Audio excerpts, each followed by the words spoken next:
সূরা আল আরাফ।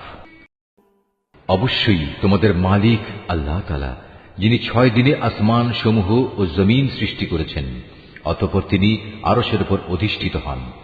তিনি রাতের আবরণকে দিনের উপর ছেয়ে দেন, যেন তা একে অন্যকে দ্রুত গতিতে অনুসরণ করে। তিনি সৃষ্টি করেছেন সূরজ, চাঁদ ও তারাসমূহ। মূলত এর সব কটিকেই আল্লাহ তাআলার বিধানের অধীনে করে রাখা হয়েছে। জেনে রেখো, সৃষ্টি যেহেতু তাঁর, সুতরাং এর উপর ক্ষমতাও চলবে একমাত্র তাঁর। সৃষ্টিকুলের মালিক আল্লাহ তাআলা অত্যন্ত দয়ালু ও বরকতময়। অতএব তোমরা একান্ত বিনয়ের সাথে ও চুপিসারে শুধু তোমাদের মালিক আল্লাহ তাআলাকেই ডাকো।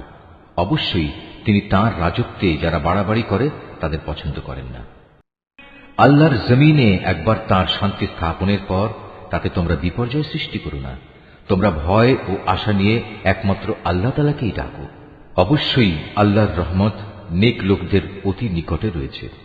তিনি মহান আল্লাহ, যিনি বাতাসকে বৃষ্টি ও রহমতের আগাম সুসংবাদবাহী হিসেবে জনপদের দিকে পাঠান।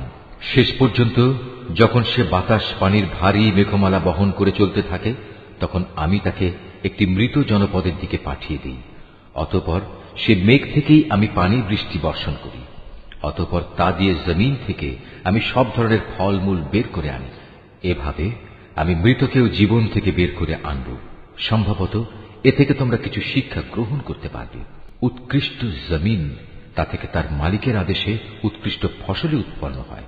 আর যে জমিন বিনষ্ট হয়ে গেছে, তা কঠোর পরিশ্রম ব্যতীত কিছুই উৎপন্ন করে না।